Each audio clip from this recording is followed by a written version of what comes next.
But hey yo, so with the release of your music going from Spook IV to Rito, did do you make beats?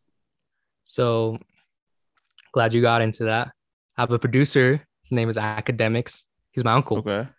And when I started getting into music, I kept sending him music because he was always into hip hop. Like he's a big hip hop fan. And I kept sending him my stuff. And he was like, it's pretty good. Yeah, yeah. Kept giving me feedback on certain things. And eventually, he says I inspired him, but I feel like maybe his path would have went that way even without me. But maybe I had some influence on him. But he started making beats, and man, when I tell you he's one of the best beat makers that I've ever heard, he's one of the best I've ever heard. Like he has a very technical mindset, which fits beat making, the timing, all that stuff, the numbers, and he's really good at all that. So it kind of fits with it. It fits with his personality. So he's been producing for me ever since I switched my name. Now, the crazy thing is that he been producing years back, like a year back or two before that, but I wouldn't take any of his beats, right?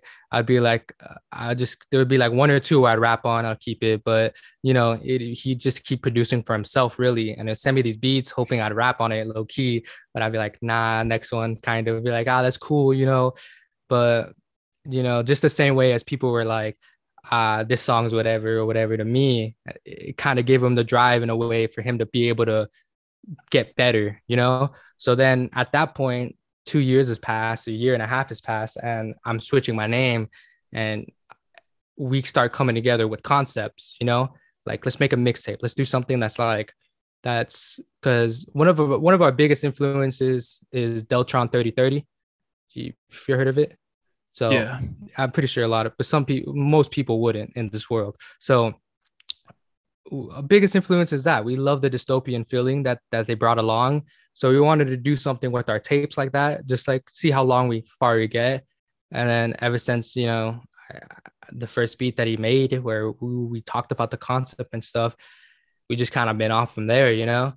So yeah, Academics, one of the great beat makers that I truly would like. I don't know, like everything he does is really good, and just like from the soul type stuff. That's what I'm saying. For Yeah. sure. So he's been producing a couple of your tracks. Yeah, he's been producing all of my tracks. Every Oh, single one okay. of them you hear. Oh, Yeah. nice. So it's tell me about the process. You record yourself or do you go to like a studio? Nah, man, I record myself. I've been to a studio, and as a young person, there's only so much money you could have to spend on it. So I'd rather Yeah. spend on the mic instead and learn a lot of the tools myself. So that's what really would happen. I just stick to it. I record myself in my room. I'll go over to Axe house and we'll just like talk, and we'll just, he'll start making the beats. I'll go back home. I'll record. He'll send me the beat. I'll record. It's not very like together process. The only time we're really togetherness is when I'm giving critique on his beats or we're talking about the concept, and then we could really like get it down. But really, I just recorded my room and shit. That's the that's the way it Yeah. goes.